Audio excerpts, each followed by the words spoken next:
and welcome to SOVL Greenpeace Edition. SOVL is a turn-based strategy game that pitches two fantasy-style armies against one another, so imagine your medieval or Renaissance forces, but then supplemented by fantastical elements, so elves and wizards throwing fireballs, monsters and the like. As you've seen from the title and thumbnail, we'll be playing as the new lord that was introduced recently in one of the previous patches, the Treant Elder, so the power of nature shall prevail over our enemies this time. We'll play on max difficulties and I'll kind of show you what the build for our particular run is going to be in just a moment. We come to our opening selection of units. Now, of course, we start with our Treant Elder. So for this campaign, we're playing it slightly differently. The Deepwood Elves, they're wood elves, they play much like you would imagine an elven faction would play. Incredibly maneuverable, hard hitting at range with quality archers, but quite fragile. We're going to be doing the exact opposite. We're going to be basically immovable, but tough as nails. So the Treant Elder obviously plays into that. We can't quite do an all forest spirit power of nature run. I tried. The initial selection of units here doesn't allow for it. So we'll obviously lean into that as far as possible. If we get dryads or treants and things like that, buy as many as we can. Otherwise, we'll go with defensively orientated units. So not the riders with their speed, not the archers with their amazing damage output. We're going with the Deepwood Guard. And the second choice, same principle, dancers moving around and hitting things real fast, and riders doing the same. Nope, we'll have a treant, thank you.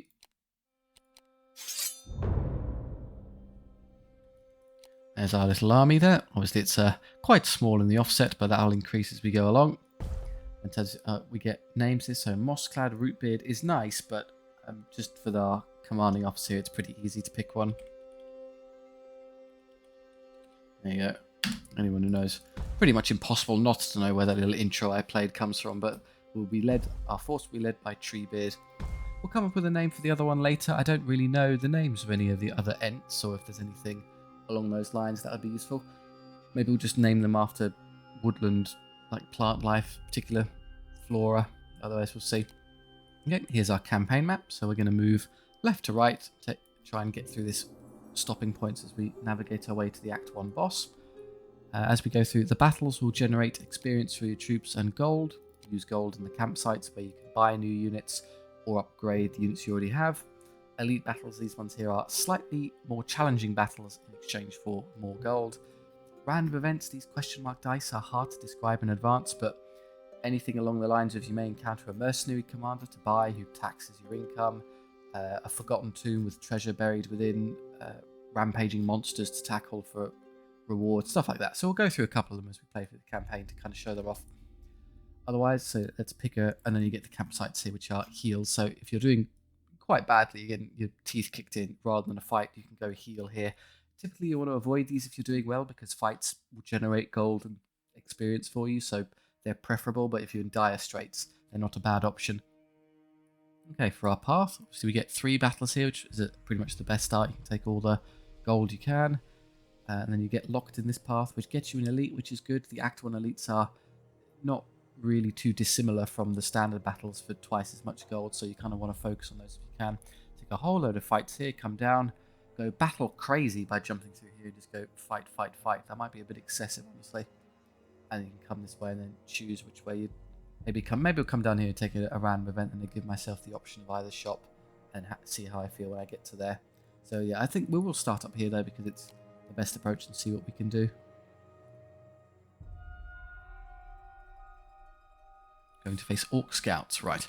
So in the initial little battle here, I kind of go over the base mechanics of the game. If you're not familiar with SOVL, it will go through very quickly, and if you already are, just a couple of minutes just to get through, so don't worry about it. Deployment, you get your units, you get to deploy in this box, unless you have an ability to let you otherwise. We don't, so move around. You hold the shift key and select a unit, you can spin on deploy, occasionally useful but not particularly much here. They will have Orc Scouts, as you saw in the little picture at the bottom right there. They'll have a unit of Orc Cavalry. So we'd like to catch them unawares. What we'll do then is we'll put Treebeard in the centre, because then he can probably spring out and catch them where they are. You can go there, and you can go there. Okay, so there's their cavalry. Now I'm hopeful what will happen is they'll come forward. The Deepwood Guards start moving up this way. Forward they come. Ah, that's annoying. They've positioned quite well there. Well, interesting, I might have the speed to flummox them here. I come here and then twist around to catch them. Good, okay. So what I'm doing, if you hold the X key and the C key, you can see the kind of vision range and charge cone of the enemy unit. So X for yours and C for the enemy. If you're outside of the enemy's cone at the end of the turn, they won't be able to legally declare a charge against you at the start of the next turn. So we've obviously escaped them, they can't catch us there. We, on the other hand, of course, have managed to get out of their arc, but we can still see them, so we'll catch them. The other benefit of moving over here is that units will have facing. So if you hover an enemy unit, you'll notice that has a front facing, 2 flanks, and a rear. If you get the majority of your unit into the particular facing, then when you charge the enemy, that's the one you're going to connect with. So if we hover them, my Treant there, you can see in advance, our positioning is such that we're not even majority, we are entirely within the flank of the Boar Rider unit. So we'll stop there. Our Treant has outrun them, and then Treebeard here can just start moving through the woods. Ordinarily, difficult terrain like this would slow you down, but trees, lo and behold, aren't slowed down by moving through trees. We are one with nature. We're just going to be here. He has the take root ability, doesn't do anything yet, I'll show it off later.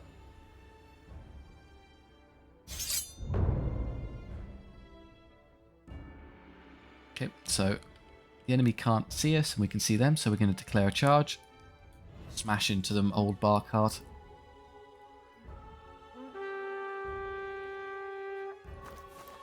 Okay, their warriors are coming towards Treant. No problem, we can just start running these Deepwood Guard towards their back. And then somebody will be able to flank this pretty easily, so I'm just going to hold off for a second. In fact, what I'll do is I'll have Treebeard facing this way in case our cart here needs a little bit of help. This is what melee combat looks like. So just to explain, when fighting in close quarters, you roll a hit roll, so you've got to hit the enemy, and then you roll a saving throw. So once you hit the enemy, they have an opportunity to save the damage to prevent themselves being injured. For the hit roll, you just look at the skill of the two combatants. So we're skill 4, the enemy is skill 3. We have superior skill to the enemy, so we hit on 3+, or rather, on the roll of a 6-sided dice, the result of 3, 4, 5, or 6 will count as a success and will hit the enemy. The roll of a 1 or 2 will fail. So of course that represents you have a 66% chance of hitting the enemy. Your skill is better than theirs. You have better than not odds of landing the hits.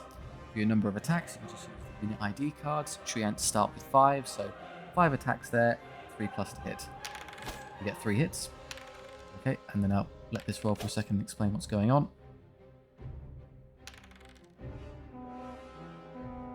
Whole load happened there. So after we hit them, so we rolled our 5 attacks, we got 3 hits. The enemy were then allowed to roll a saving throw. So of our 3 hits, for the next roll you compare power against the defense of the target. So we were power 6 base, and then we have no bonuses when charging, so we just stay at a flat 6 at all times. So we're power 6, the enemy are defense 5. Our power is superior to the enemy defense, meaning they can only save on a 5+, or only the result of a 5 or 6 will succeed. Again, if power is better than enemy defense, of course they have poor odds of making it, or only a 1 in 3 chance.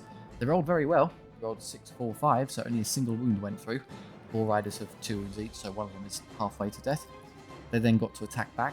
One of the massive benefits to charging an enemy in the flank is that they don't get to fight with everyone, rather only the one in direct combat with you on the side gets to fight back. So only Boar Riders, of course, have 2 attacks each, so the one we were touching got to hit with 2 attacks. They have inferior skill to us, so they don't hit on 3+ like we did, they hit on 4+, when only the roll of a 4, 5, or 6 will count. They rolled a 1 and 3, they failed, they got no hits. So they lost combat because I charged them in the flank, which counts as 1, and I did a wound, which counts as 2. So they lost by 2. When you lose a combat, you have to take a morale check to see if you hold in combat or your morale breaks and the unit runs away. So orcs have pretty dismal discipline when they're trying to roll these checks. They rarely pass if you break them. So 6 minus 2 would be 4, so they have to roll a 4 or less on 2 dice. You get 1 for having a rank, which is 5 guys, so they go up to 5. So they had to roll 5 or less on 2 dice. The average when you're rolling 2 dice is 7, so the odds are severely against them. If they did roll the average, they rolled 7. They failed, they broke and ran away. Okay, so I'm just going to leave this Treant. There's no charges for us this turn. I could flank the Orc Warriors immediately, but we could probably easily get a rear charge later, so let's just hold off for a moment. Okay, so I'm going to stick this Treant. Yeah, I'm just going to continue on after them. like so. The Bull Riders have rallied, so once they break, they're given the opportunity to try and rally, so I presume they would, and have got myself into a good position to deal with them later. And I'll have Treebeard here, stomp over. You can now easily reach the back arc of this warrior unit. And with them dealt with, I'm going to have our Deepwood Guardians here instead start running towards this unit to help it later. Now, of course, this means they can see me, which is terrible. Oh no, the Bull Riders are going to declare a charge as a solution. So they declared their charge, so another of the benefits of hitting a unit in either the flank or the rear is that when you charge them, it constitutes an intercept charge, which means any charges the enemy are attempting to execute are cancelled. They can't perform them, so you wedge them in place. So that's that done, and then here we'll recharge the warriors.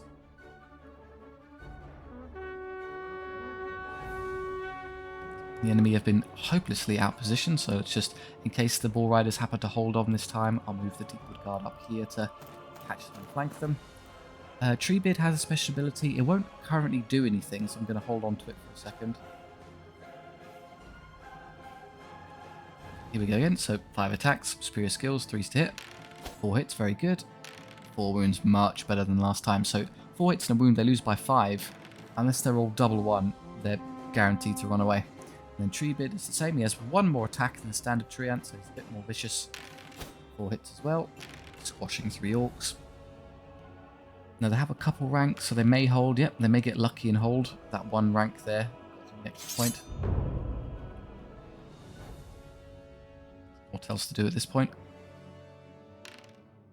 The Bull Riders have failed to rally, so at the end of this phase, effectively, they'll continue running and they'll run straight off the field. So we can, for all intents and purposes, ignore them at this time. I'm going to run these guys over here so they can begin to participate in this combat, lend a hand.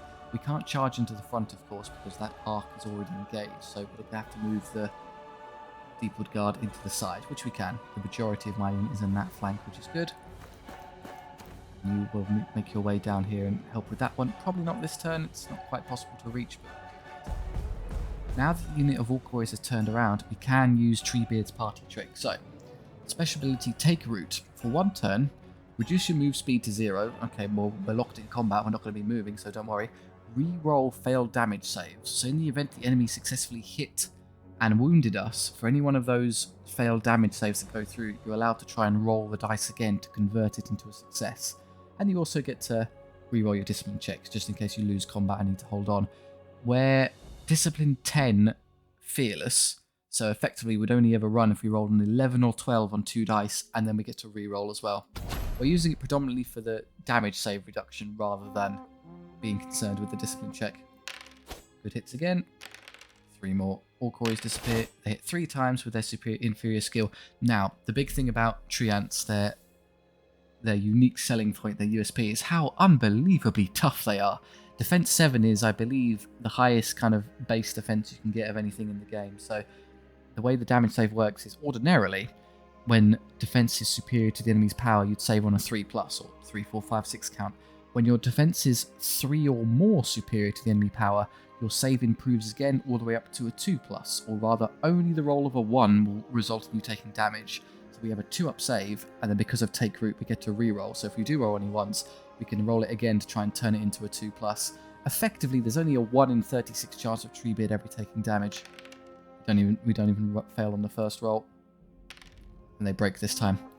Okay, all enemy units are either dead or broken. Battle over. At the end of each battle, you get a little 1 point of XP for all of your guys.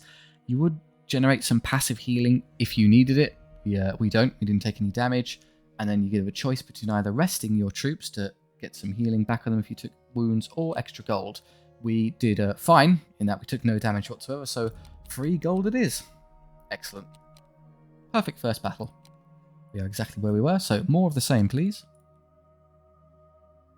Against the shambling host, so undead. Bit more of a pain in the neck to deal with. We're going first. Again, there'll be some units of undead skeletons and zombies in the middle, but there'll also be very fast units of dogs hiding on the side somewhere. So to counteract those, what I'll do is I'll just have you like here, and then I'll have Treebeard. In fact, I'm going to intentionally twist Treebeard that way because I suspect they'll be about there and come forward. Make it easy for you to catch them on that side. You just kind of be there to bait them out to an extent. There they are, exactly as anticipated, so they're going to come rummaging forward. I have to go first, that's fine. I'm just going to move this treant this way. Yeah, they've done a really clever thing, and they've twisted like that. It's going to be annoying to get the Elder into the side, but I will eventually be able to do it. So I'm going to start making my way up here. Going to make sure they can't see me. Of course they can't there, we're perfectly safe. Just twist a bit further that way because it makes it easier to get where I need to be next turn. Hard to see with white on blue, but you can just about make out I'm safe there. I knew I'm going to have to back away to see if I can draw those irritating hounds out. These are the biggest threat of the enemy, so fast moving and quite hard hitting.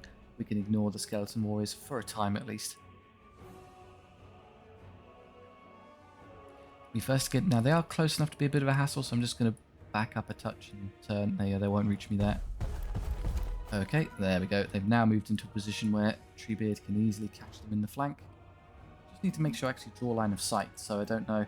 They have mercifully stepped into the wood, so you can see, as you can see from the arcs, that you can see into terrain, but not beyond it. So if they were positioned here, I wouldn't actually be able to draw line of sight to hit them, so I'm going to have to race my way over there to make sure I can actually see them. But because they've moved a bit too far, I can see them, which will give me the flank. They're after Treebeard, but we're going to have this tidied up no problem by the time they arrive. Start coming around here to help out with this or this.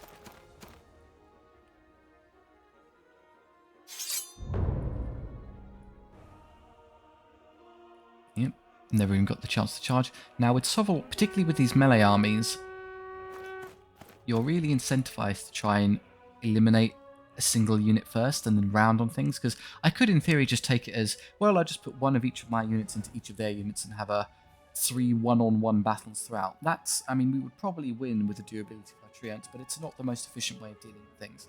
Rather, if you kill off a particular unit, you can then make a 2-on-1 and effectively implement a kind of small-scale defeat into tail upon the enemy. So that will be dead. So what we'll do is we'll start moving up here.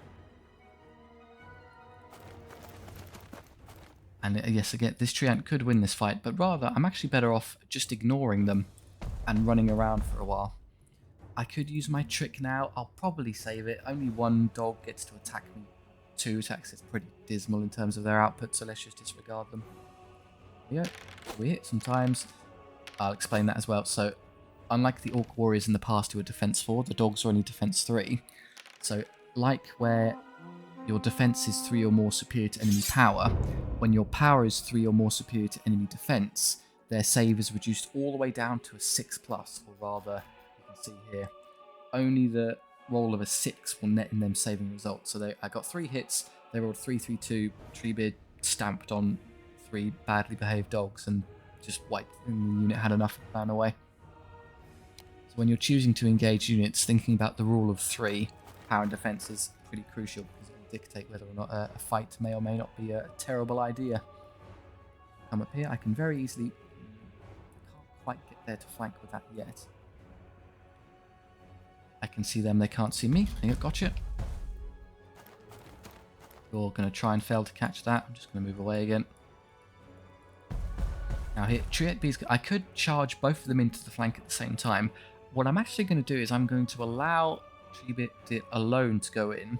They won't break because they're undead, and I'll explain why momentarily, but then that will make it much easier for this unit later to get a rear charge rather than a side one.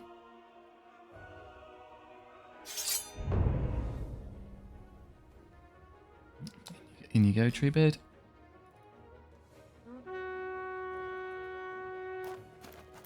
Now what's going to happen is skeleton warriors, like all reanimated or undead units, never flee from combat. They don't roll morale checks. Rather, when they lose a battle, they just lose 1 to 3 extra troops. So they're going to lose this again, take a bunch of casualties, but then they'll hold and then they'll turn and face you. So to preemptively prepare for that, what we'll do is we'll get you over here so that you can rear charge them. They'll orient this way. There'll probably be enough room for you to squeeze in. So I'm just going to leave myself here and presumably hit them in the back later.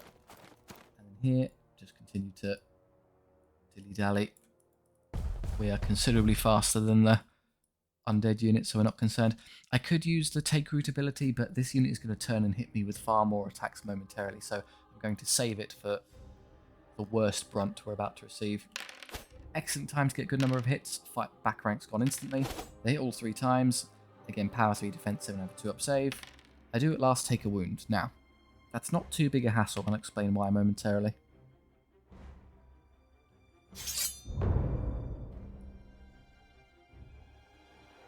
There you go, completely surround them.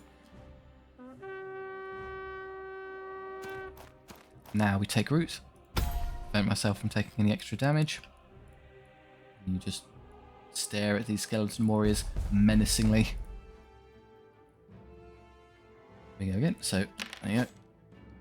Again, 3 less warriors, and then it gets hit me. More attacks. I get a 2-up save, but I reroll. So those 1s become successes. There you go. Save myself 2 wounds. And the Deepwood Guard gets to go. So they also have superior skill. Basically everything in the game has superior skill to undead. They're not the most magnificent melee combatants. I think only like rat swarms are 1 or something along those lines. 9 of 10 hits with a Deep Guard, that's exceptional, and they wipe all the skeletons. So I was happy for Treebeard to take the brunt because it guarantees that the spears take no damage, and it's easier to heal Treebeard than it is those units. Start moving our allies over now to clean up this last one.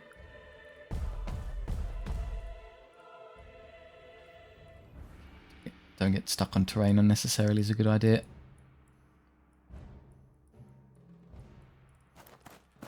And I'm going to move you to this side because then I can lure you into being in the wrong position.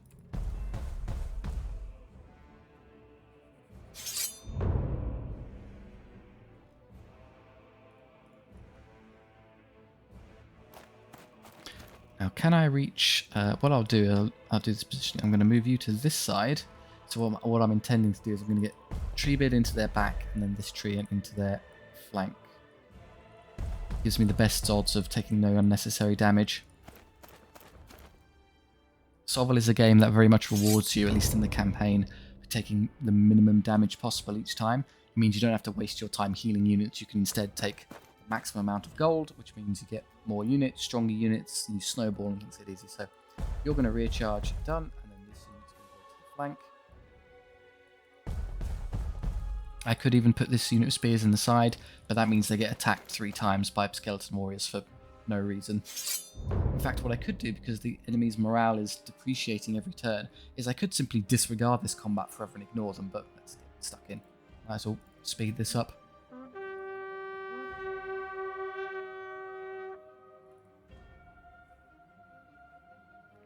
Yep, so Barcart gets rid of 3, takes no damage, and then Treebeard gets rid of another 3. So the enemy's taken so much damage they're routing this turn. So they're not all dead and they're not broken, but if you deplete the enemy force sufficiently, they will just concede. I don't know how you get 7 skeletons to concede.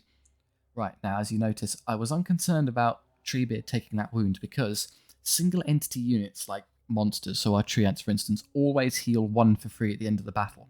So if you take effectively 1 wound in the battle and that's it, you have in essence made your way through with 0 wounds because you'll get it back free of charge. So there you go, we're perfectly healthy. We also have amassed enough experience on our troops to begin leveling. So the Deepwood Guard have leveled. Here's what level looks like. So just you get your 3 choices here. I'm not particularly concerned about fighting in extra ranks. Spearmen already benefit from the ability above and beyond any other melee combatant that they get to fight in 3 ranks. So usual infantry are stuck fighting with just the first 2. So the first rank and the second rank. Spearmen, as long as they're not charging, so if you're stood stationary, get to fight in 3. So Elf Spear Mastery 1 effectively means you get to fight in 4 ranks, which the unit would have to be colossal in order for you to get all the way up there. It's kind of ridiculous. So no, we'll leave that on the table for now, either skill or looter. Skill 4 is honestly pretty good for this stage of the campaign. 5 will be useful later. You can outclass enemy skill 4 infantry, but just taking looter early on is great because you're going to be pressing the gold button a lot, so it amounts to a lot of gold over the course of the campaign. And then Barcart is leveled. Wounds, replenishment or attacks. Now we don't particularly want replenishment because that increases the rest button by 50% to get more wounds back. But we're not playing the game in such a way where we want to be taking so many wounds that we really need 50% extra replenishment, so not particularly useful. So either attacks or wounds, and again, I don't wounds can sometimes be amazing on smaller units, but going from 8 wounds to 9 wounds is fairly minuscule in terms of upgrade. So the best one by a country mile is the extra attack. There's no longer anything separating Barkheart from Treebeard in direct combat stats. Okay, and then we're all healthy, so thank you for the gold. Exactly as we were. Next battle. Against Goblin Raiders. So I'll now stop explaining some of the kind of baseline mechanics now. You get the gist, you know why I'm playing somewhat conservatively. There'll be maybe some walls, maybe some archers in the back, hard to guess preemptively. So I'm just going to run forward as fast as I can. I can ignore the wood, so you can go there, and then you can go down the long way. There's a unit of Goblin Wolf Riders to contend with.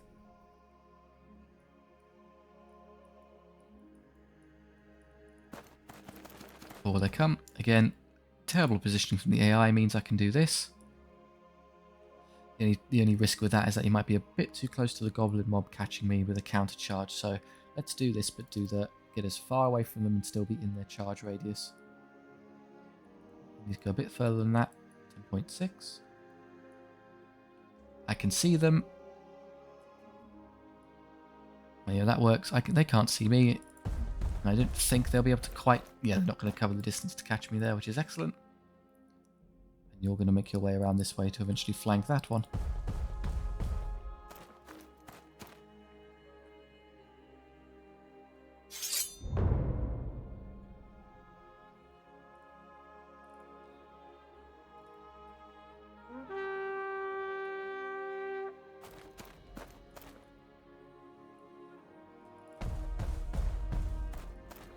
So the enemy, of course, wants its one-on-one-on-one battles here, but we don't have to take it if we don't want to. I'm just going to stall for time with the Spearman.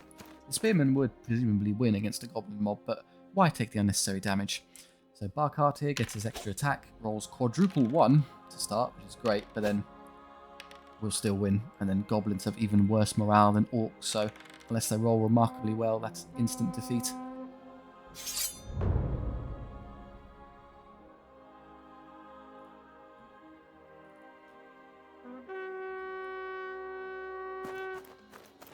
And you're going to rush over this way to help with that. I'm not going to use take route now. Might as well hold on to it just in case they turn around.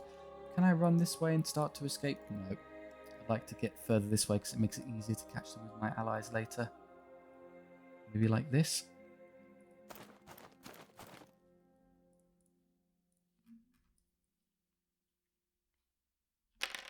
Oh, same problem. Only 2 hits. Not doing very well. We even take a wound. Their ranks may save them in combat here. Apparently not. I'm just going to leave you to deal with this constantly. Keep hitting them. Yes, they could potentially continue running, but it's going to take an infantry unit a long time to run off the field. So I'm happy just to continue harassing them. If you want to come this way. There we go. There's no point in using your defensive ability when they can't fight you. So with flanks, they only get to fight with 3 guys that they're touching. With rear charges, they get no attacks whatsoever. You're completely safe.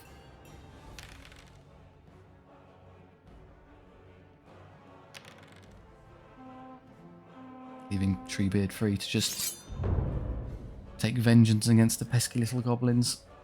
Keep cutting down the trees.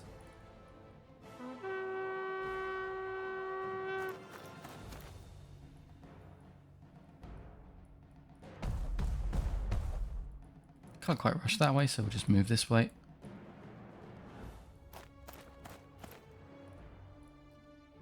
I suppose in sheer damage output, the guard there would actually be possibly better than these. They have more attacks, but of a lesser quality in terms of power than the Treants. I think we're doing just fine. The reason this also works quite well is that enemies flee what is effectively their movement range, so we obviously have wildly superior movement capacity to the Goblin mob, so every time they break and run away, they don't escape our charge radius, so they just get stuck in a doom loop. Okay, well, they do what I wanted in the end. They give me the rear charge there. Let's put you into the side. If I take 1 wound, I'll just heal it for free anyway.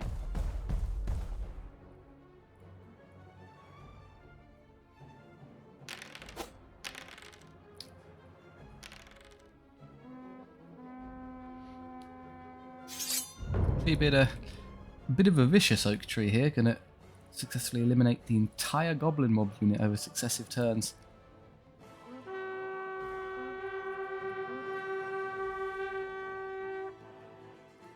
Makes absolutely no difference, but he's never going to get to use the ability, so I might as well just use it now to show off a bit.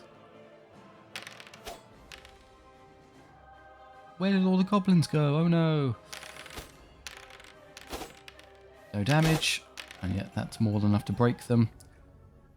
Again, with all units dead or broken, that's all she wrote for the goblin mob. We took a wound, which is 0, so perfectly good, and Treebeard himself now has enough XP to level. Right, so your deal, extra skill, extra wounds, extra attacks. Right, now, the wound is again same principle, 8 to 9 is fairly minuscule as an upgrade goes, so don't worry about it. So a question between skill or attacks. Which of those two is more effective depends on the skill of, well, it's the relative skill of yours versus the enemy skill. If the point of extra skill would actually change the roll, so if you made you superior to the enemy, such that it means you're hitting on a 3+ rather than 4+, the skill is actually better in terms of your overall damage inflicted than the extra attack. If, however, you're against a unit where the extra skill wouldn't matter, then it makes no difference. So, for our purposes, we're skill 4. When facing enemy skill 3 combatants, we will prefer the extra attack, because being even higher and higher skill over them doesn't make any difference. Once you're better than them, you hit on 3+, and that's the cap unless you start involving magic items. If we're up against enemy skill 4 units, us becoming skill 5 is better than the attack, because it means we hit them on 3+, so we get more hits on average than going from 6 to 7 attacks. Also, from a defensive standpoint, having higher skill means if I encounter enemy skill 4 things, they're already hitting on 4+. If I go to skill 5, it's still 4+. Defensively, it only matters if the enemy are also skill 5, which is a bit negligible, honestly. For early in the campaign like this, where most of the stuff we'll be encountering is skill 3, I think we can do the attack, and then later on we'll pick up the extra skill. Everyone's still happy. Yeah, maximum possible gold outcome for the first set. Let's have a look at our first shop. Okay, so we're not going to make use of any of the elves on their fast steeds, so no stag riders, no. I'm going to go with the eagle. The eagle is probably the strategically worst choice, but it's kind of, I suppose it's more in the spirit of the nature island, is it, woodland creatures and the like. So we have an eagle, doesn't get any upgrades, and then with the rest of our gold, we're going to buy some upgrades here. It's either banners for units or magic items for your guys. Now, +1 attack for Treebeard is fantastic, he even has even more, that's very good. Heavy armor for these is nice, but not crucial. It lowers their movement speed, which isn't ideal. I actually like them being fast and hitting things. Although I am going with a supposedly defensive run, so it is kind of on theme. I'm going to buy the Banner of Mist first, because it makes them harder to shoot.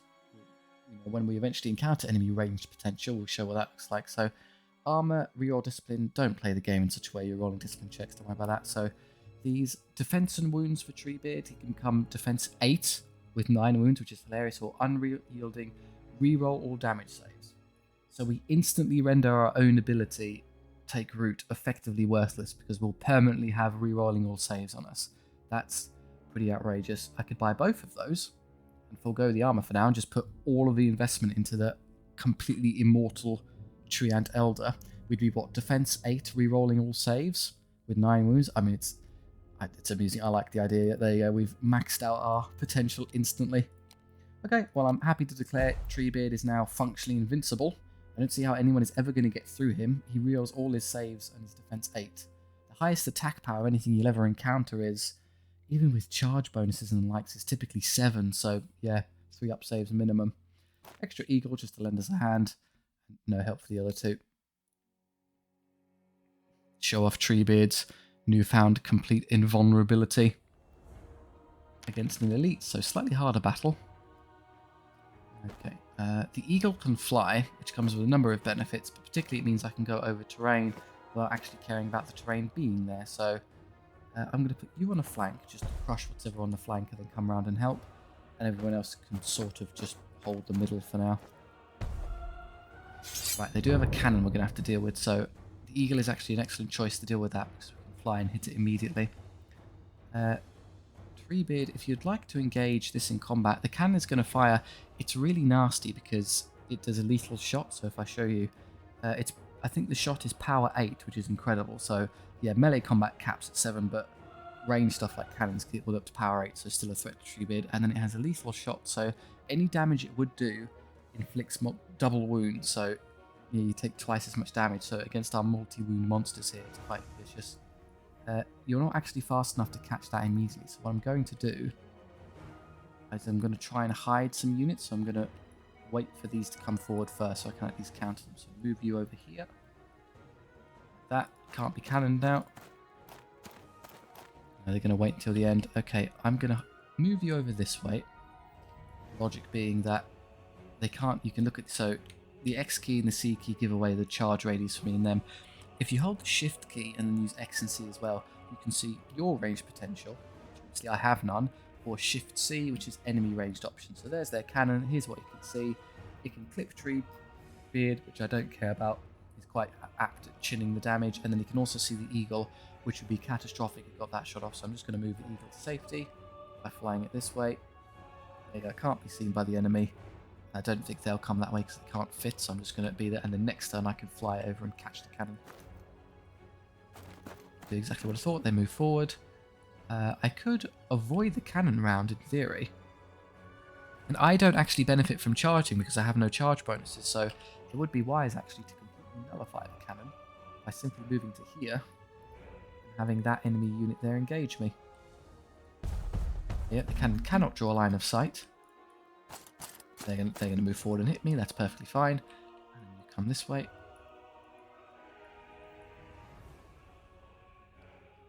And eventually you'll start working your way through these units. Yeah, so cannons, like all artillery pieces, have the reposition ability. See down there in the bottom left. Effectively, either they shoot or move. So if you can't draw line of sight to any enemies, it would make sense for the cannon to move. But the AI hasn't quite figured out how that works, I'm afraid. They will never move the piece. They'll pivot in the place, but they never actually move the artillery piece. So if you get all of your guys out of visual range, you are effectively safe. They can't bother you. I don't want to charge anything yet. Those are not the ideal charges, so I'll just wait. Right, it's going to come for me.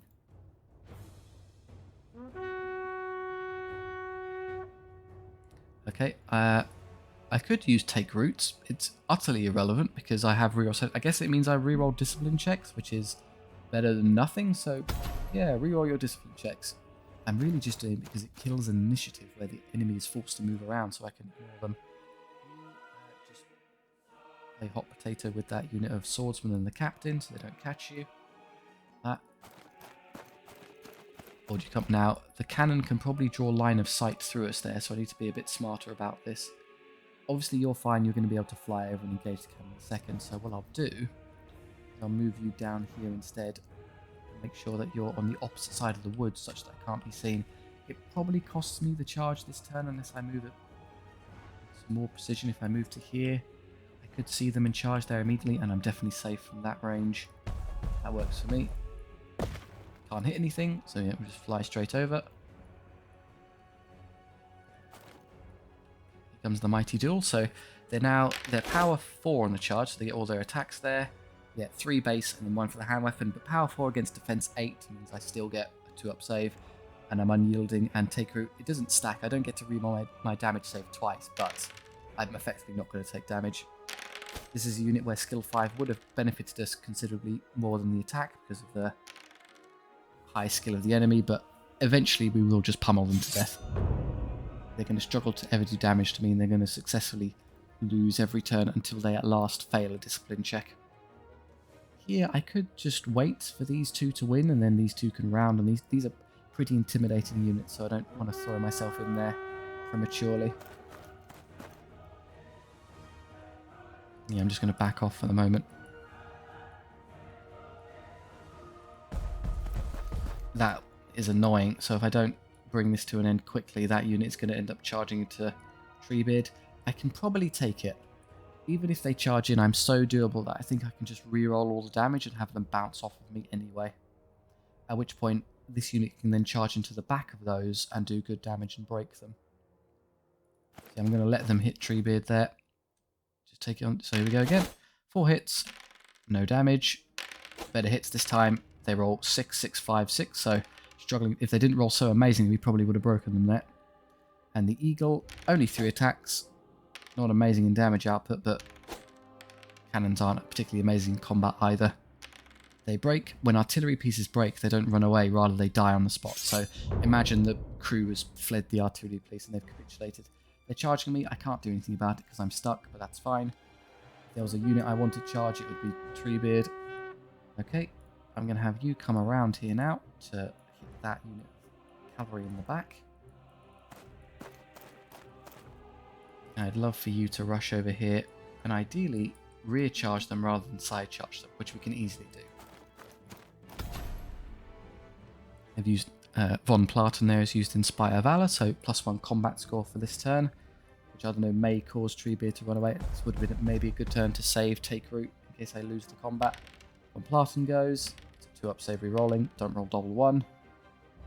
And then this unit, no ones, hit back, bit more damage, and then here, no one. So yeah, even with the flank and the extra stats they got, it was still a tie. So I didn't even have to roll the discipline check. And now they're in a lot of trouble because they get to hit them for free with a lot of units.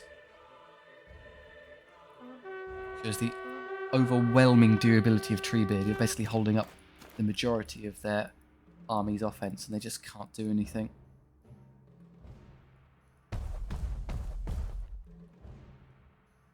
There we go. Von Platen tries again and bounces off the bark. No damage from the knights either. There we go, and 2 more gone. Swordsmen also do nothing, so that's all their attacks. So they're going to lose by a whole lot, and now they're going to take even more damage. Basically no way they hold on, having lost by 6. And because they're surrounded when they break, they're well done, the unit holds there. When a surrounded unit breaks like that, they just completely capitulate, they don't get to fight back. I could charge with the eagle, but then it takes attacks unnecessarily, and these 2 are more than good enough to deal with it. I'll probably have the eagle come over here instead. I'm intentionally not engaging the halberd unit because of the special property of halberds. So unlike other units, like say this swordsman here, they get extra power when they charge, so charge bonus +1 power. My spearmen who get to fight in extra ranks. Halberds have the property of reducing the enemy save to never being better than a 4+. So they would be the only thing in the game that would effectively counter Treebeard, where my amazing defense would not avail me. I'd be forced to roll 4, 5, or 6 to succeed only. Even worse against a Treant that doesn't get to reroll all of its saves, so do not engage a halberd unit with monsters. They are the perfect counter. Fortunately, they're slow, so I'm just going to move away from them. You move over here and begin to menace the halberdiers. Von Platen tries again. No avail. Accompanying swordsman. Do nothing either. 5 of them get smushed. Another 2 from the unit. Guessing they break here, and then because they're surrounded, they disappear. They have nowhere to escape or run. They get cut down to a man.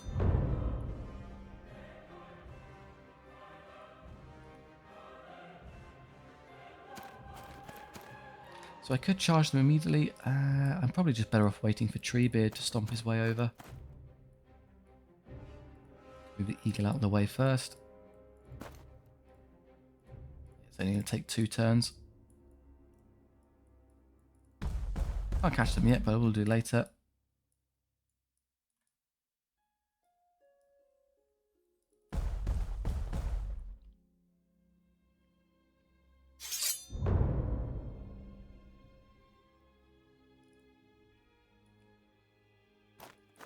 Interesting, they turned this way. Okay, so obviously you can take the rear charge where you're so inclined. Can I get anyone else into their side? Do you have the kind of speed for that? Probably not. No, it's a bit too far, isn't it? I'll have to come all the way down here, and even then it won't cut the mustard. Oh well, okay, I'll just send that tree in. Worst case scenario is that he doesn't break them and then they turn around and start doing nasty damage.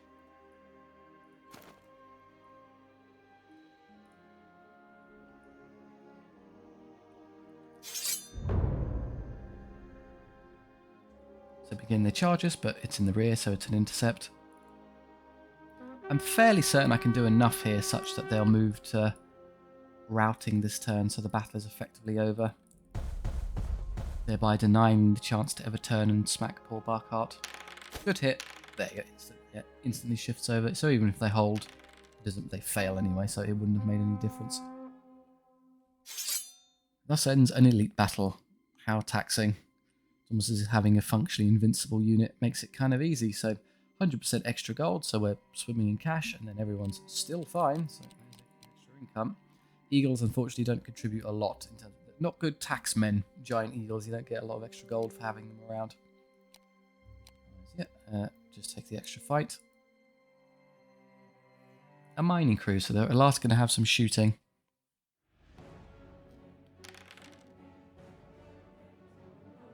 So if they wanted to shoot something, I would obviously love for them to shoot Treebeard, because he'll just reroll all the saves.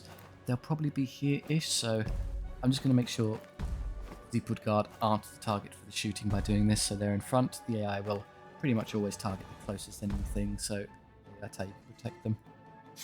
There they are. Can they draw line of sight to the eagle is a good question.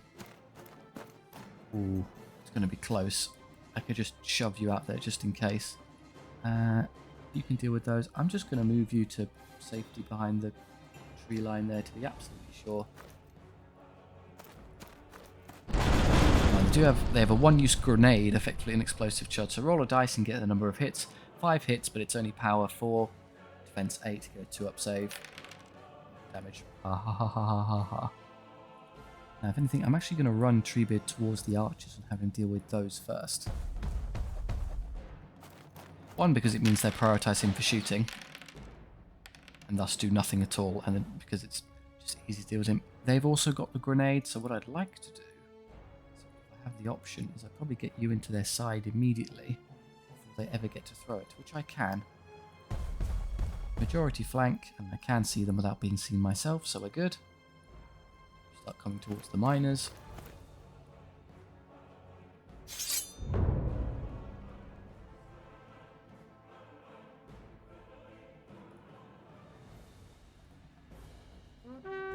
Have at them.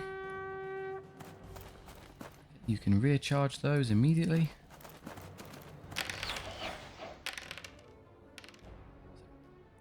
Treebeard hasn't taken a single wound since he got all those upgrades yet. I can't reach the rear arc, so I'll just side, so I'll just take a front charge.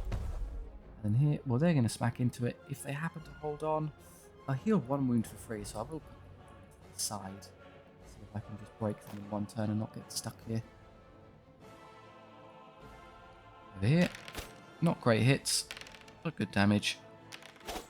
Double 1 to hit back, not brilliant from the dwarves, and they break.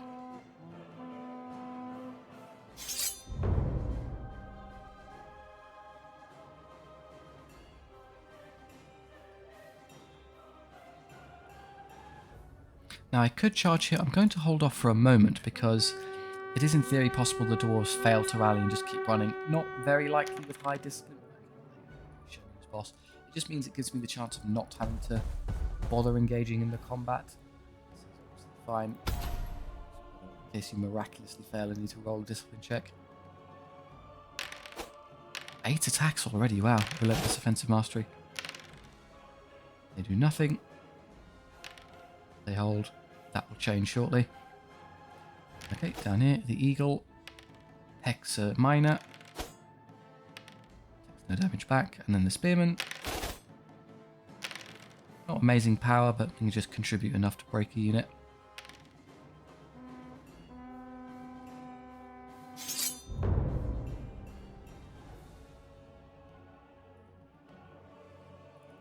Again, I'll wait for them to roll, and if not, I can set up a dual charge. They fail, so we'll just ignore them. I'll just get ready to position myself such that I can catch them in a double charge later anyway. Oh, they're going the other way. Alright.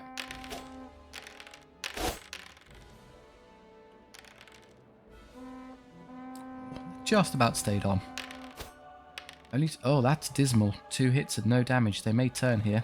No, they rolled awfully. That's very lucky for our Treant there. That could have not gone our way. Hey, we had a terrible round of rolling. They had a terrible round of rolling. It's all fair. The Deepwood Guard level again.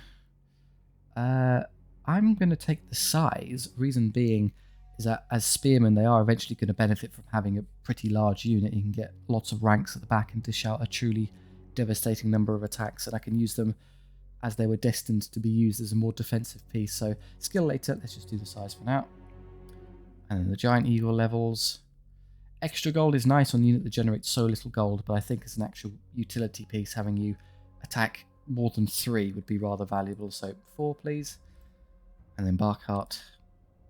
Skill, another attack himself or gold. If you're going to take the gold, I think I'm doing fine for cash. I don't particularly need any more help, so I'm actually just going to focus on the stats. So skill gold, I'll take the skill this time around. I'd like skill 5. Just makes that if I have a low number of attacks and I want them to hit pretty consistently. Do I want the extra spearman immediately, or would I hold off for a bit more gold? Again, I don't need any extra cash. I'm doing just fine. Okay, here, so I get to fight in 3 ranks, so I could just in theory hold them here. How you orient this depends on how you're going to use the unit. So this is good for being aggressive. You get your maximum number of attacks when charging. This would be good for being defensive, so you let them hit you. In reality, because I can fit everyone on 2 ranks, I'm going to leave it like this for now. Once we get the unit size even larger, you'll be better off kind of maybe shrinking it, but for now I think this is sensible. Okay, you can take another fight or start taking a random event. I'd like to take a random event. We've been battling out like mad, so have a bit of versatility here and seeing what these look like wouldn't be terrible, and then we can have more fights after that anyway. So let's give it a go. Dark Gift, interesting. So pick a unit and then roll a dice. If you roll a 1, then the unit dies. It obviously won't disappear, but you go down to 0 wounds. So with large infantry things, you get a number of dice. You'd have to roll at least 4 6s to succeed. Any 1s, you get resultant casualties. If you succeed, you get extra power and attacks, which is very cool. So I'm going to try it with, or do you want to be ridiculous? You want to invest it into Treebeard again?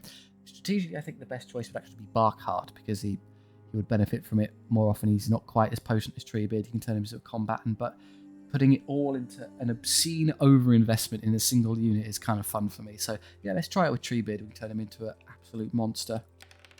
Note 2, if you fail, you get to keep rolling until either a 1 or 6 pop up.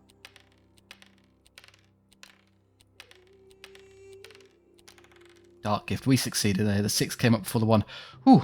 Right, so +1 power, +1 attack.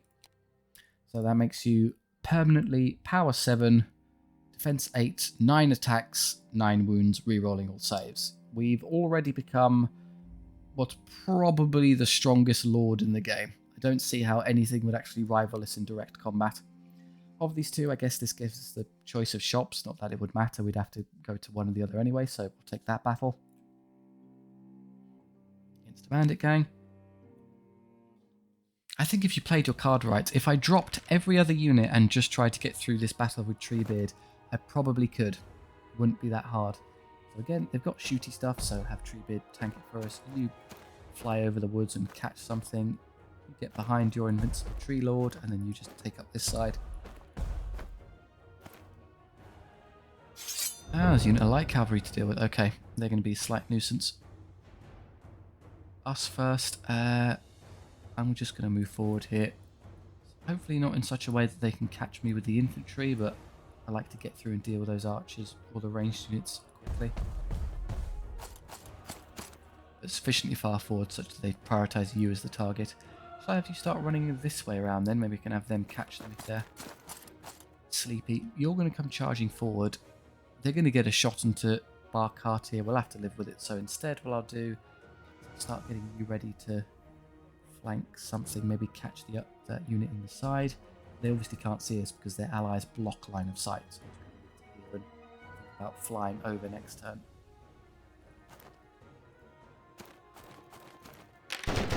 Before they come, so they get the little handgunners, they get 2 hits. Take no damage because we're still too tough. Apparently wood can repel small arms fire. I like to escape their charge range if I have the option. There we go. So I'm out, I see them. They're doing whatever. They're trying to come around here and catch my spearmen. That's the light cavalry dealt with. Should I, in that case, I'd like to see if they inch forward. I might be able to slip by them and get onto them that way. So I'll just hold off for a second. If not, fine, I can take the direct battle. That doesn't concern me. What does concern me is these coming around here and shooting my spearmen, so I'm just going to keep them away from them. Forward they inch. That just leaves my 2 units here. Can I squeeze into this gap here? Yes, but the problem is I'm not going to be able to draw a line of sight through, so it's going to be basically impossible to catch them for the moment. I could just come back instead and recharge this unit.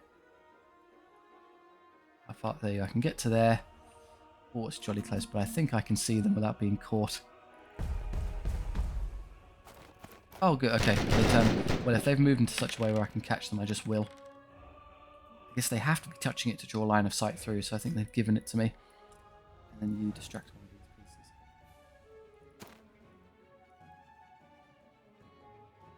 Over here. No extra attack for you. I gave Dark Gift to the other one, but somehow I think we're still potent enough. Ooh, very good roll from the light cavalry, but not quite good enough. I can't see them, interestingly. I would have thought if they could see me, I would have to draw a line of sight to them, but no, it's probably just a quirk of where they're positioned. So should I just do this instead? I mean, there's no rush. They'll turn and face me and fail to catch me because of my speed. So no, let's just stand there. It's more important that I don't take damage from the handgunners onto another unit unnecessarily, so let's just wait. They do what we thought they would do. That's not too much of a concern. You'll shoot that inevitably anyway, so just fly over here. Actually, let's move this unit first so they can't catch anything. Another volley.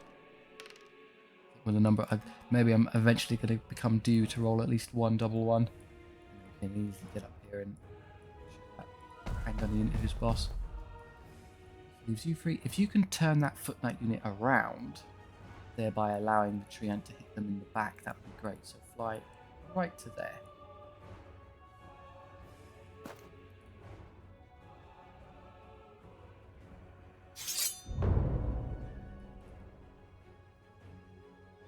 And gunners disappear. I could get some flanks or rears, but let's set up the Treant a little bit better. You're going to stay on that Treant. Oh, okay, so I guess I can move you into the side and hit you in the back with that one. Let's use you now just for the sake of initiative, where I force the enemy to move. Okay, you distract that unit for doing this.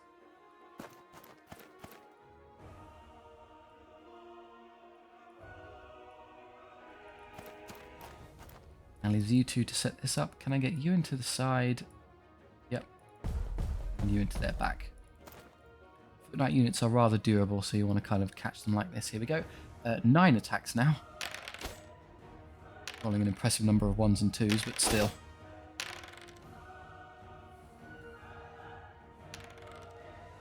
I guess all I need now to finish Treebeard is I start buying the magic items that improve damage output like he needs it. 9 at power, 7 base is already pretty much unrivaled as characters go.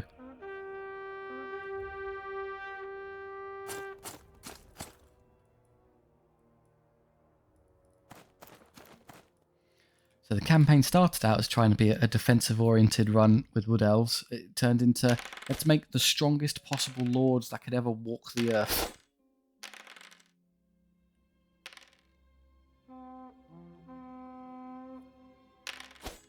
There we go. So these might hold.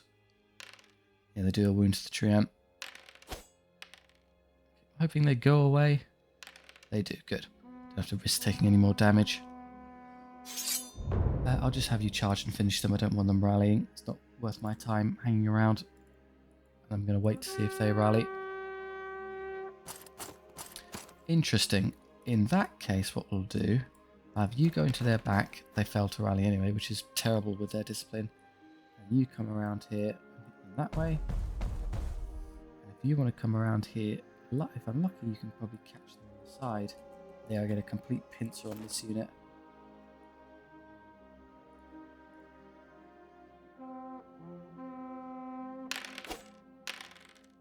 You missed one, Treebeard. Come on. I'm not staying here to catch one handgunner. Let's go deal with that. I mean, realistically, he's never going to get across there to actually fight that. So, well, let's just hurry this up. Everyone you kill reduces the enemy morale, so it just gets us through the battle a bit faster.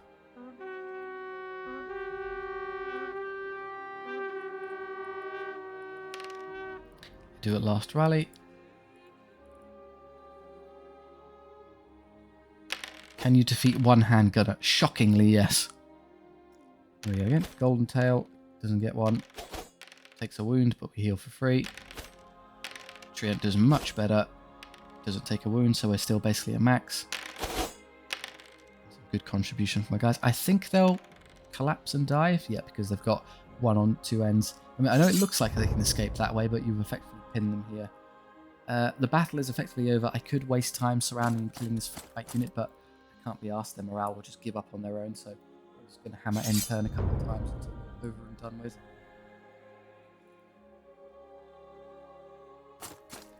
Before they come, let's just fly around. You'll never catch me.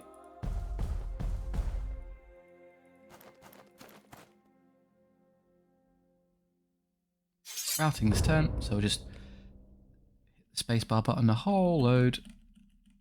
Probably hear that coming through. Doesn't care if they can see me, the battle ends anyway.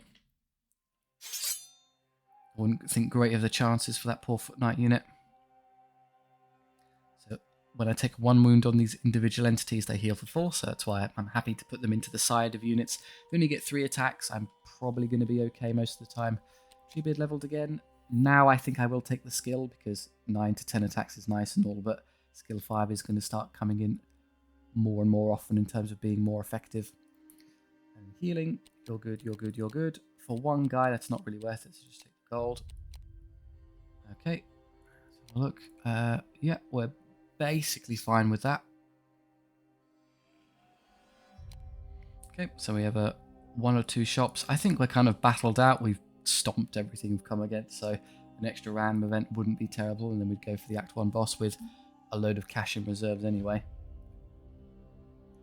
So up here, right, that's all a bit fast. Honestly, I don't like that very much in terms of options. I don't want any more fast things. That's the dragon's cool and all, but it doesn't fit our brief, so I'm battling. I'm actually going to go with not buying a unit, leave myself undermanned. So what I'll do instead, I'll just continue the ridiculous overspam in Treant here. So Treebeard gets cruelty, so when I hit enemies and they roll damage checks, they're then forced to re-roll them. So that's good. Unnatural power, he has even more power and defense. Yeah, please. And then prowess, +2 skill. Great. Other things, should I just finally suck it up and buy the armor on this? I mean, I could buy all of that and still have gold left over with nothing to do with it. So yeah, there you go. That's a good shop there, guys. Okay, so we're now skill 7 because of prowess increasing it by 2. Flat power 8 with no charge or anything always. Defense 9. So even power 6 stuff, I still get a 2-up save, which is basically everything. 9, 9. Yeah, so kind of maxing out stats there. Hilariously. You're a bit slower because of the armor, just bear in mind. Otherwise should be good. Right, the random event here. Forgotten Tomb, interesting. This is the one where you send guys in, you risk losing them, but in exchange you get gold and potential for a magic item. Magic item, of course, is great because we can just get even more stuff on Treebeard for free, and I'm not inclined to turn it down. So yeah, let's send a bunch of spearmen in. The quality of the unit doesn't really matter. So the difference between sending in spearmen or losing the Treant, and you run a kind of percentage chance. You will lose a couple of them as you go in. So losing the whole tree and it goes down to 0 wounds. You don't get anything extra for it versus losing and spearmen. So you might as well just send in the lower quality guys. All of them is probably a bit much. I think you can get most of what you want out of this with like 7 or so. Let's just do 8 to be safe. Yeah, we found... Wow, we lost 0. I've never seen happen before. We got an amazing sum of gold and the magic item for free, so a potion of power for Treebeard with no losses. That's some kooky RNG. All right, thank you very much, game. Not complaining. So, potion of power is activate for +1, +2 power, +1 attack. So when I use it, I'll be power 10, attacks 10. Funny. All right, okay. Going to the Act 1 boss. It's Drasgod. So yeah, we've massively pivoted now. The objective is just to make that lord so preposterously strong they can beat the campaign under their own power. Again, let's just put you on. You kill everything on the flank and everything. You take that one. Everyone else take this one. Ah, shit. Okay, we go eat the giant, and then you can start moving your way this way. Pass. They have no shooting, so I'm happy for them to move towards me. I probably do this so I can have the giant come. The giant will run up here and hit me and die, and I can start fighting those after. And you just fly over here and start distracting units or something. There's the chariot. It's the one thing that's fast enough to be a nuisance. I'll have you instant kill it for me. Probably like that. Yeah, giant versus giant. You know, one of us is the mightiest creature on Earth. Can I kill an enemy giant in one turn? 8 wounds? Probably not, even with cruelty. I'll charge because it just gets me a bit closer. Actually, I think it's smarter for me not to do so. The reason being is that if I charge and they charge me, the battle will take place. Twist my orientation a bit. That may mean next turn I can't subsequently chain charge into that if I kill it.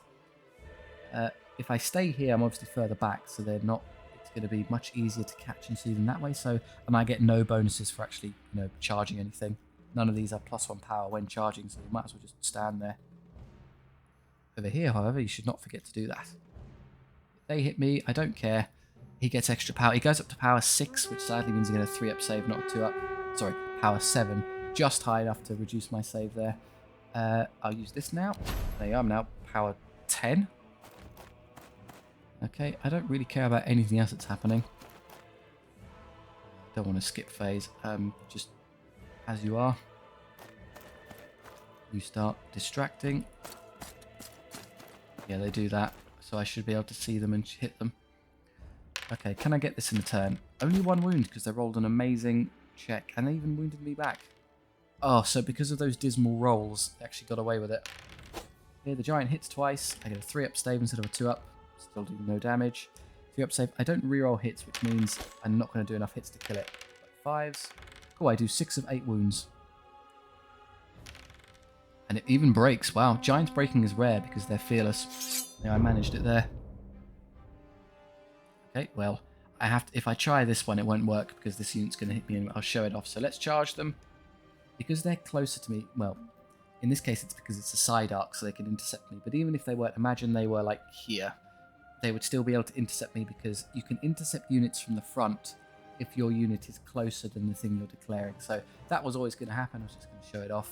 You're stuck, and I don't care about their big city blocks. And here, I've used the thing. Who cares? That's annoying. I'll have to do something about that. Okay, let's put you over there. Come here and stop the Treant from being hit. They're using War Cry, which is extra power. It's nice.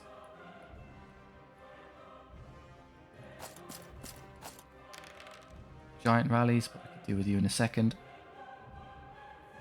Can you kill this turn? That's a bit better. No more damage. There we go. Okay, so Draz got, because he's got themselves all the way up to power 7, that's pretty impressive. That means he actually gets to, what, 5 base, 6 on the charge with a hand weapon. No, sorry, 4 base, 5 on the charge, 6 because of Flame Tongue, the magic item that we might get later, and 7. So he gets all the way up to reduce me to a 3-up save. Still don't take a wound. The unit sadly is only power 6, so even with all the stacked buffs, it's still a 2-up save. I don't hit very well. They roll double 6, but because I have cruelty, they're forced to reroll successive, so they just continue to fail. Right, I'll enjoy being pummeled to death. Here, they're going to charge the back of my poor Treant, so to stop that, I'm going to throw the eagle in. The eagle isn't quite potent enough to break a 24 strong block of goblins, but it saves the more valuable unit from being pinned down. Right, they've already moved, so I could probably actually rush up here and I could rear charge that unit and just eliminate them. You are obviously in for future combat there, but don't worry. Can I get far enough to flank this unit? No. So what I'm going to have to do is presume that it holds in combat and then recharge them later. Over here, Drasgog, with his woeful little power now, and the unit also does nothing. Treebeard just gets rid of them. The giant will charge me and be immediately rewarded by losing. Goblins have bad morale, but with all of those ranks, I think they still failed. They're so cowardly. They just minuscule casualties and they call it a day. And I can intercept there to stop that from happening. You're stuck, that's fine. The giant is going to execute himself. I could have put the Treant into there to definitely guarantee their break, but it's not really worth it. I have to do something about that, otherwise he's going to flank my poor guard there. So, what I could do to be cheeky, actually, let's try this. I'm going to put the eagle dead in front of them. There's a way you can use fast units like this, so that basically guarantees you don't get charged. And in case they hold, I'll get you kind of here-ish, that puts you in a good position for later. Rally, very good. Can I break these in a turn? Excellent hit roll because I have better skill. Good damage, again, power's not their forte. Unless they roll incredibly well, that's all she wrote. Over here, the giant goes. Oh wow, hey, I finally took a wound. Power 7 can get through. Died in exchange. Okay, so I've taken one wound, air quotes, I'll heal it anyway. In exchange for eliminating the better stuff in their army. So he's going to charge the eagle. The reason I shoved it in front there is because I can flee. Obviously I'm faster than them, so I can easily escape their radius. I could charge in the back. I'm just going to wait to see if they actually pass that check first.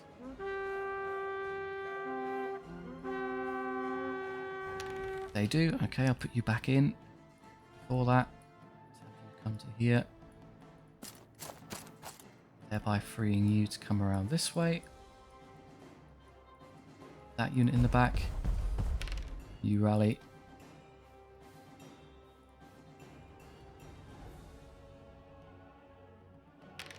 So units ordinarily don't get to fight backwards. The exception are characters who I think have like direct contact because there isn't an extra rank in the way. So Drasgog demonstrating his flexibility here, fighting directly backwards into Treebeard.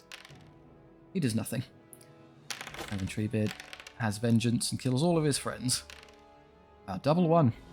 Incredibly brave war chief. Doesn't make much of a difference. You recharge that one. You recharge that one. And you recharge that one.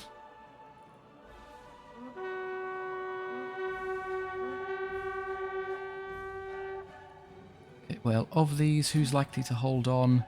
Probably in terms of damage output, that one. I guess if I'm clever, what I could do, I could position the eagle in such a way that I could charge that one in the back or that one in the side.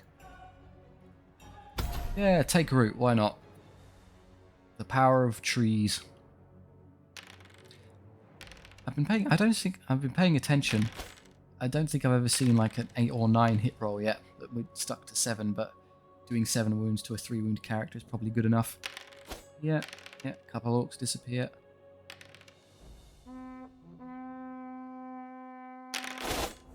More average hit roll this time, not great. Because of that they get to hold on, so I'm going to start losing guard. That's a bit of a shame. Okay, we'll try and relieve the pressure there. And again, I guess I should just wait, because then Treebeard can come over and clean that.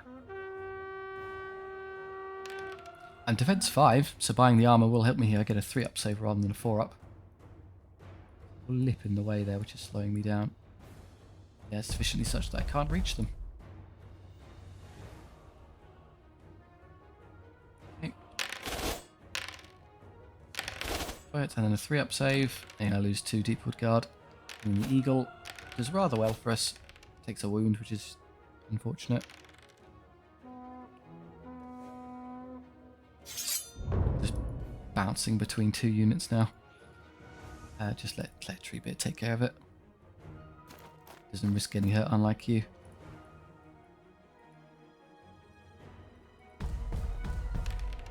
They failed to rally, so don't even worry about those. Depends where they wind up, I guess. Straight in my units, that's a Interesting bit of positioning there, AI. Don't quite know how you managed that. I think they'll pop out in a second. Yeah, pop. Rather. Oh, I will, in fact. Now rallied. Okay, you put them in the back. You get out the way. I'll have you come up to their side. Probably the most efficient way we can handle it.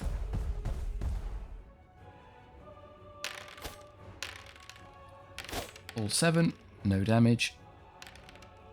Alright, let's charge both units at the same time now and just make sure they're both broken together so I can stop this endless one unit breaking, one unit coming back nonsense.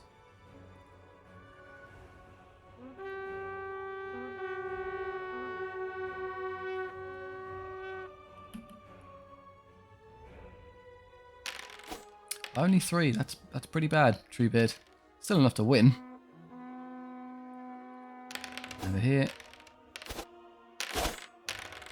That's good enough. They're routing this turn, so even if they somehow rolled 1 on 2 dice, it would still be over. I think we took a wound. Yeah. So all of these will go full. I kind of hedged them nicely, but then you're down. You lost two elves. Oh no, how terrible. Gold. And then, I mean, you get 4 back on each, and I'm only listing 3, so it's not even a good use of the extra guys right now. I'll just wait for more unit size to pop in later. Welcome to Act 2, which we won't be seeing this part. So yeah, we'll stop there. Thank you very much for watching this surprisingly skewed run of SOVL. It didn't go the way I was thinking it was going, but hey, we can work with this. It's going to be pretty fun anyway. Thank you very much for watching. I do hope you enjoyed. If so, please do like and subscribe. It helps out the channel, and I do really appreciate it. Do you have any notes for SOVL runs you'd like to see? So particular character, wacky builds, or just any lord you want to see beat the campaign, let me know. Or if you just want to chat with me and others down in the comment section, that's great too. Thank you very much for all your feedback. I really appreciate it. I'll see you next time.